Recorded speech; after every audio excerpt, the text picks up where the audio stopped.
तो जी मुद्दे की बात और बड़ी साफ सुथरी बात करेंगे आज। सर साफ सुथरी बात मतलब पहले पुरानी क्लास रिवीजन कर ले। आज की क्लास स्टार्ट हो रही है। जिस बच्चे को पुरानी क्लास का कुछ नहीं आता वो आज वाली क्लास में कोई फर्क नहीं पड़ेगा। लेकिन हाँ, 12वीं वाला शेयर कैपिटल आना जरूरी है। ये तो मैं हमेशा के लिए बोलूंगा, आना चाहिए आपको। तो आज की क्लास क्या है सर? आज की क्लास में बिल्कुल बेसिक बेसिक सा कॉन्सेप्ट है, बिल्कुल मजा आने वाला है। और इसमें से क्वेश्चंस भी कई बार एग्जाम में पूछा गया है और मैं इस बार उम्मीद करूंगा कि इस बार अगेन इसमें से क्वेश्चन पूछा जाएगा आपके एग्जाम में। ठीक है ना? तो आप चिंता मत करो। बच्चे कह रहे थे सर पुरानी क्लास कर दो। बेसिकली चैप्टर का नाम बोनस शेयर और एंड मैं इसको कह दूं right issue and right issue. तो सर बोनस शेयर क्या है और राइट इशू क्या है, दोनों बातें हम चर्चा कर लेंगे।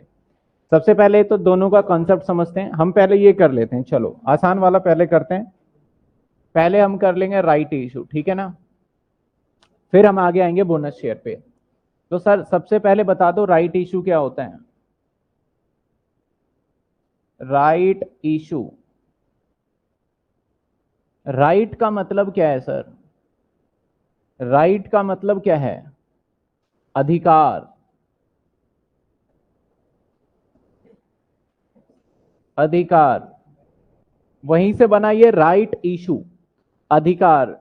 यानी सपोज करो एक कंपनी है एक्स वाई जेड, ध्यान से समझना।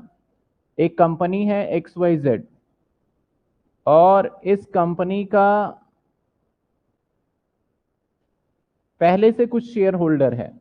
मान लेते हैं पहला शेयर होल्डर 1, 2 और ऐसे बहुत सारे ढेर सारे शेयर होल्डर है ए, बी और सी। मुझे फटाफट से आप जवाब दीजिएगा। बताइए ये जो शेयर होल्डर है ये कंपनी के क्या है? क्या ये कंपनी के ऑनर होंगे या नहीं होंगे? शेयर होल्डर कंपनी के ऑनर होंगे या नहीं होंगे? पहले छोटे से जवाब दीजिए फटाफट से चैट में आंसर आ जाना चाहिए आप सभी का। क्या शेयर होल्डर कंपनी के ऑनर होते हैं या फिर नहीं होते? और ये इक्विटी शेयर है तो सर बिल्कुल बिल्कुल बिल्कुल ये हमारे कंपनी के ऑनर ही होते हैं। ठीक है सर। अब कंपनी कोई भी काम करेगा, कोई भी वर्क करेगा, कंपनी कोई भी वर्क करेगा तो बताइए क्या इसको सबसे पहले किससे परमिशन लेनी पड़ेगी? सर इन शेयर होल्डर से परमिशन लेनी पड़ेगी। बिल्कुल सभी ने दे दिया yes sir, yes sir, yes sir. अब मेरा दूसरा सवाल है कि कंपनी को कोई भी एक्टिविटी, कोई भी काम करना होगा अगर कंपनी को, तो इसको परमिशन लेना पड़ेगा किससे सर? शेयर होल्डर से। कंपनी ने एक फैसला कर लिया और किससे पूछेगा? पहले शेयर होल्डर से। कंपनी ने एक फैसला लिया कि हमारे पास 3 शेयर होल्डर पहले से शेयर तो थे ही, हम और शेयर इशू करेंगे, हमें और शेयर चाहिए, एक्स्ट्रा शेयर मार्केट में लेके आना है। सर एक्स्ट्रा शेयर लेके आना है हमें मार्केट के अंदर, एक्स्ट्रा शेयर। तो एक्स्ट्रा शेयर जब मार्केट में लेके आएंगे तो बताइए क्या कंपनी जो है, जो एक्स वाई जेड है, पहले इसको आस्क कर लेना चाहिए इससे? पहले एक्स वाई जेड कंपनी को पूछ लेना चाहिए किससे सर? ये वाले जितने भी हैं इन सभी को नाम क्या दूंगा मैं? Share holder. इसको नाम क्या दूंगा मैं? Share holder. तो सबसे पहले कंपनी को अगर एक्स्ट्रा शेयर इशू करना चाहता है तो किससे पूछना पड़ेगा? शेयर होल्डर से। और इनफैक्ट शेयर होल्डर से ये नहीं पूछना कि हम करने जा रहे हैं आप परमिशन देंगे। सबसे पहले जो एक्स्ट्रा शेयर है, मान लेते हैं और भी शेयर हम इशू करने जाएंगे, तो हम बोलेंगे भाई देखो, कंपनी किससे बोलेगा? शेयर होल्डर से। कंपनी क्या कहेगा शेयर होल्डर से? भाई शेयर होल्डर, मैं जो हूं शेयर बेचने जा रहा हूं, तो मैं 3 शेयर बेचने जा रहा हूं। फिर से मेरा एग्जाम्पल है 3 शेयर का, या मैं मान लेता हूं कि मैं 1200 शेयर बेचने जा रहा हूं। 1200 शेयर कंपनी ने फैसला किया कि बेचने वाला है। और ये 1200 शेयर कौन से हैं सर? ये नए वाले शेयर हैं सर, ये न्यू वाले शेयर हैं सर। ओके, नए वाले शेयर। तो पहले हम बोलेंगे आप अगर इस शेयर को खरीदना चाहते हैं तो खरीद लीजिए। यानी हम पुराने शेयर होल्डर को, यानी हम जो पुराना शेयर होल्डर है, इस पुराने शेयर होल्डर को एक ऑफर करेंगे, क्या आप ये 1200 शेयर खरीदेंगे? हाँ या ना बता दीजिए। अब अगर ये डिनाई कर देंगे, ये बोलेंगे भाई मैं नहीं ले रहा शेयर, पैसे वैसे नहीं है मेरे पास, अभी अभी नहीं खरीदूंगा मैं शेयर, फिर ये शेयर जाएगा किसके पास?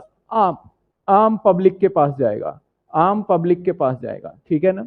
तो जो कंपनी ने सब क्या कंपनी किसके पास गया, ये आम पब्लिक यानी पब्लिक के पास। तो सबसे पहले मुझे एक सवाल का जवाब दीजिए, जब कंपनी शेयर्स दोबारा इशू करती है लाइफ में, तो सबसे पहले पूछेंगे किससे हम, सबसे पहले हम किससे पूछेंगे, पुराने वाले शेयर होल्डर से पूछेंगे क्या आप ये शेयर खरीद लीजिए प्लीज। अगर पुराने वाला शेयर मना कर देता होल्डर, तो फिर कहां चला जाता है वो, नए पब्लिक से पूछते हैं हम, ठीक है ना। पुराने वाले शेयर होल्डर को पूछा जा रहा है, देखो तो इसका राइट है सर, इसका क्या राइट है कि जो इशू हुआ है उसके ऊपर पूरा पूरा अधिकार इसका बनता है, तो इस कॉन्सेप्ट को बोलते हैं हम राइट इशू। शेयर इशू करना तो वही हो गया normal, bank account debit to share application to equity, share capital allotment to equity, process वही है। बस इस कॉन्सेप्ट को नाम एक नया चैप्टर में दे दिया गया, बच्चे से घबरा जाते हैं। तो भैया कंपनी ने तो करना है शेयर इशू, अगर पुराने शेयर होल्डर को कर दिया गया इशू तो राइट इशू है, नए वाले को दे दिया गया तो अलग है। और ये शेयर होल्डर को करा जाएगा तो जीवन में पहली बार तो इनको दिया था, इसने कंपनी ने लाइफ में पहली बार इसको दिया था, तो इनिशियली इसको दिया था, तो इसलिए इसको शॉर्ट फॉर्म में बोल देते हैं आईपीओ। इसके बाद फिर अगर पब्लिक को दे देंगे तो इसको बोल देते हैं FPO, FPO, FPO sir, sir क्या बोल देते हैं इसको, एफपीओ। एफपीओ का मतलब क्या है, further public offer, initial public offer. यानी सर एफपीओ जब कभी भी आता है मार्केट के अंदर, तो हमेशा याद रखना पुराने जो शेयर होल्डर है ना, जो कंपनी के अंदर है, उन्होंने पहले ही मना कर दिया, रिजेक्ट, तभी एफपीओ के लिए जाएगा वो। अगर पुराने शेयर होल्डर बोले नहीं भाई मैं खरीद लूंगा, मैं खरीदूंगा इस शेयर को, पहले मुझे दे दे तू, तो फिर पब्लिक के पास तो जाएगा ही नहीं, उसे बोलते हैं हम एफपीओ। तो हमेशा अमूमन देखा गया है कि एफपीओ में इतना अच्छा फायदा नहीं होता स्टॉक मार्केट में लोगों को, क्योंकि वो पहले से रिजेक्ट एक लोगों ने कर रखा है हमें। तो मेरा ये मानना है सर, अब जो इनको जो दिया जाएगा, हमारा मुद्दा क्या है सर, पब्लिक के पास नहीं जाएंगे, इन्हीं को दिया जाएगा। तो इनको जो दिया जाएगा शेयर, जो इनको दिया जाएगा शेयर, वो दिया जाता है मार्केट रेट से सस्ते पे। जैसे मान लेते हैं मार्केट प्राइस मेरे शेयर का क्या है सर, 100 रुपए का, हम इसको डिस्काउंटिंग प्राइस पे ऑफर करेंगे, बोलेंगे ले भाई तू 80 का ले लेना, ये शेयर क्या कर तू कितने का ले ले भाई, ये शेयर ले ले तू मात्र 80 रुपए का, तो इसको हम दे देंगे। तो 80 रुपए का देंगे तो वही normally bank account debit to share application वाली कहानी चलने वाली है। तो सबसे पहले राइट इशू का मतलब समझ में आया। राइट इशू का मतलब क्या है सर, जब कभी कंपनी शेयर्स दोबारा, जो नए शेयर्स मार्केट में इशू करने से पहले पुराने शेयर होल्डर को ऑफर करती है, that is a right issue. अब पुराने शेयर होल्डर में ऐसा नहीं हो सकता कभी भी ए बोले भाई मैं पूरे ले लूंगा 1200, हटा तू बी और सी तू साइड हो जा, मैं सारे ले लूंगा 1200, नहीं, इनको एक रेशियो में अलॉट किया जाएगा, एक रेशियो में।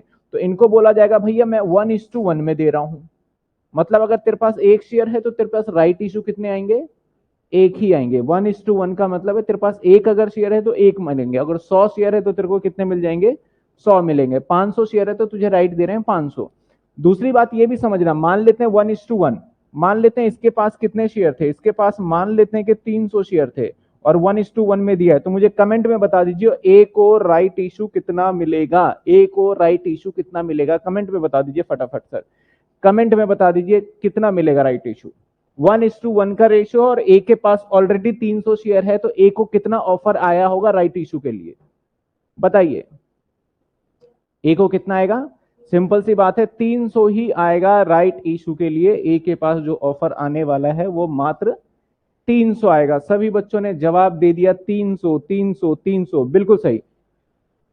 राजलक्ष्मी आपने 150 दिया, 150 गलत जवाब है, सही जवाब है सर 300, बिल्कुल सही। अब जो 300 है ना, अब पता है क्या, हम ऐसा नहीं कह सकते अगर 300 आपको राइट इशू दिया गया है तो जरूरी नहीं है कि ये 300 ही खरीदे। अगर ये चाहे ना तो इस 300 जो इसको मिलेगा, इसके पास राइट कितने का आया सर, राइट आया 300, तो इसकी इच्छा है, एक ही इच्छा है कि वो 300 में से चाहे तो 100 शेयर खरीद ले, चाहे 150 शेयर खरीदे, बोले भाई मैं 300 तो नहीं खरीदूंगा, मैं 100 ही खरीद रहा हूं, मेरे को 300 मिल रहे ना, मैं 100 ही खरीदूंगा। तो ऐसा कोई ऑब्जेक्शन नहीं होता कि उसे पूरा ही शेयर खरीदना पड़ेगा ही पड़ेगा, वो बोले मैं तो नहीं खरीदा। तो दोनों चीजें पॉसिबल है। तो राइट इशू का मतलब क्या है, वेन एवर हम एग्जिस्टिंग शेयर होल्डर को, पुराने शेयर होल्डर को जब इशू करते हैं इन द रेशो, उसे बोला जाता है राइट इशू। जर्नल एंट्री क्या होगा, वही नॉर्मल जर्नल एंट्री जो शेयर कैपिटल में सीखा था। तो ये था सारा का सारा कहानी किसका सर, राइट इशू का था। होपफुली आपको राइट इशू की बात समझ में आ गई होगी। तो हम राइट इशू के ऊपर एक काम करते हैं, फटाफट से राइट इशू को समझने के बाद हम बोनस भी समझ ही लेते हैं पहले, है ना। बोनस भी समझ लेते हैं, इसको साइड कर देते हैं। चलिए सर, अब आ जाते हैं मुद्दे की बात, बोनस इशू। अब दूसरा है हमारा bonus issue. Sir bonus issue क्या होता है?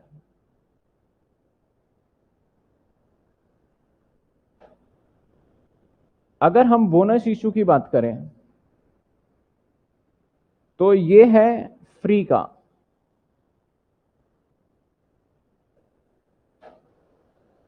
फ्री का शेयर। मतलब सर फ्री के शेयर से क्या मतलब समझे हम?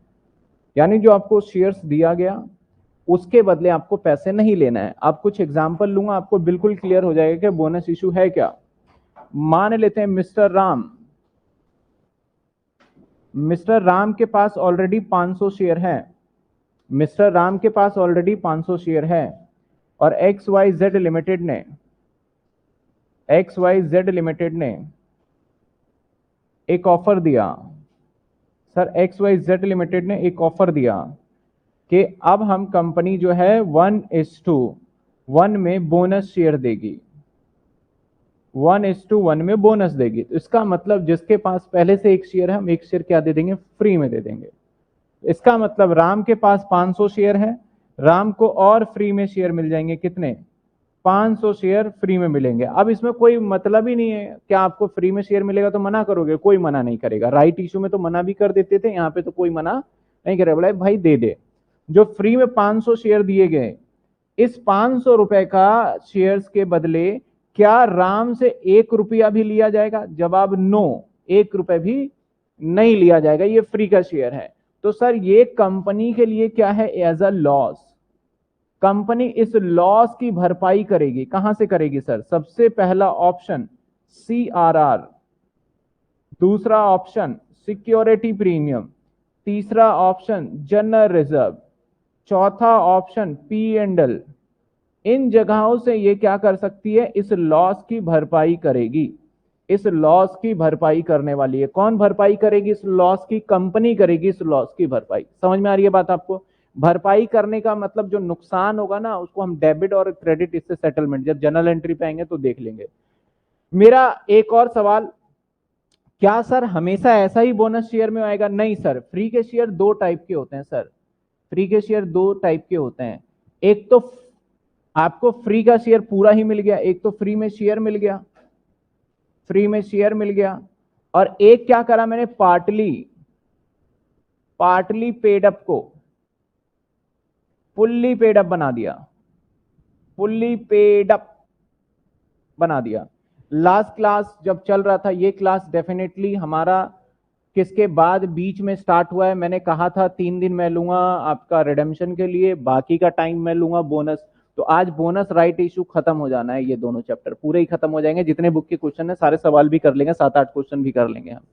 तो आज की क्लास पूरी ये चली जाएगी। तो बीच में समझाना इसलिए क्योंकि प्रेफरेंस शेयर के बीच बीच में ये बोनस कहीं ना कहीं आ रहा था हर बार।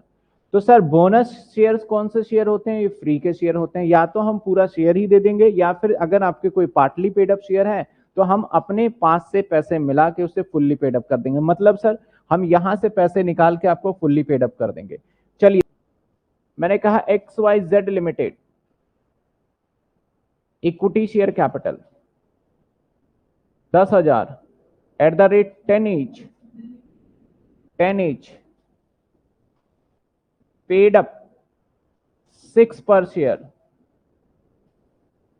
Now board of director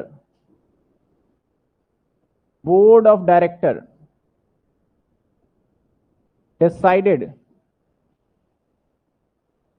make fully paid up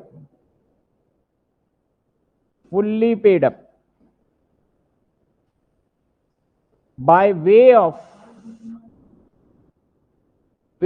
bonus issue,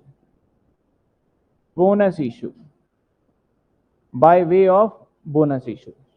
यानी सर सवाल का मतलब समझिए, सवाल क्या बोलना चाहता है। कहता है एक कंपनी XYZ लिमिटेड है और उस कंपनी के जो शेयर थे वो 10,000 शेयर थे, जो कि 10 रुपए मिलने चाहिए, लेकिन उसमें से सिर्फ मिला 6 रुपए। डायरेक्टर ने बोला चलो भाई 4 रुपए जो मांगना है उसे मांग लिया जाए, लेकिन मांगा हमने नहीं, उसे फुल्ली पेड अप डायरेक्टर ने अपने जेब से, डायरेक्टर का मतलब कंपनी ने अपनी जेब से ही क्या करा, उसे फुल्ली पेड अप बना दिया। सर उसे फुल्ली पेड अप बना दिया, अब इसकी जर्नल एंट्री सिखा दो सर। सर यानी मेरा सर पैसा कितना देना होगा फुल्ली पेड अप में, मेरा पैसा कितना लगेगा? तो जवाब है सर पैसा जो लगेगा 4 रुपए मेरे जेब से लगेगा, टोटल 10,000 रुपए। यानी हमें 40,000 रुपए देने होंगे। पहले तो ये समझिए मुद्दे की बात है, कितने देने होंगे? 40,000 रुपए मुझे यहाँ पे देने होंगे, 40,000 देने होंगे। क्या सभी बच्चों को ये पॉइंट क्लियर है कि 40,000 देने होंगे? क्लियर है सभी को 40,000? अब इस 40,000 को कैसे दिया जाए? हम क्या शेयर होल्डर से ये 40,000 रुपए मांगेंगे? अगर हमने शेयर होल्डर से 40,000 मांग लिया तो किस बात का बोनस, फिर तो नॉर्मल हो जाएगा। तो यहां पे सिंपल सी बात है, हम शेयर होल्डर से पैसे मांगेंगे तो नहीं, लेकिन उसको शेयर कैपिटल भी देना है। एंट्री देखिएगा क्या करेंगे, एंट्री करेंगे share final call to equity share capital, to equity share capital. चलिए सर 40,000, 40,000 बीइंग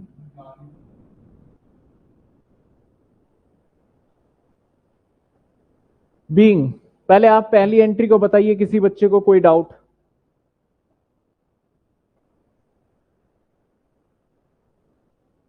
पहली एंट्री में किसी को डाउट, फिर इसके बीइंग में लिख देंगे।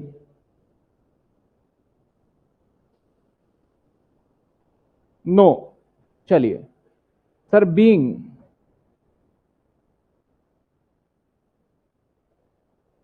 Final call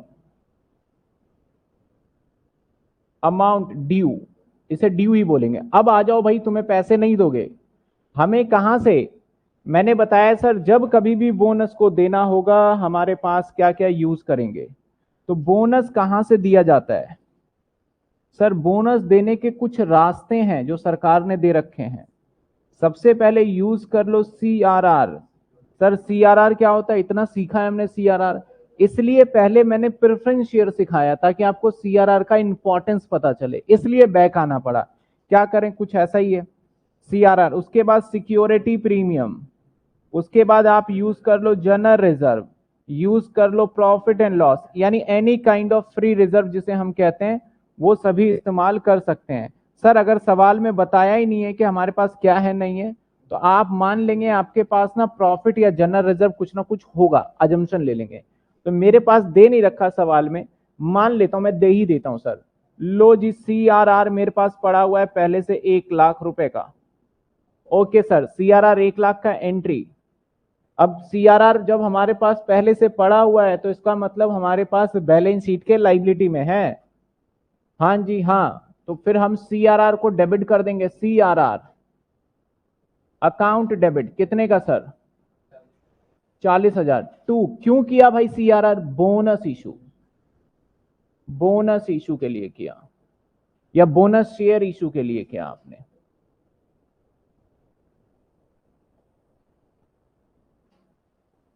being being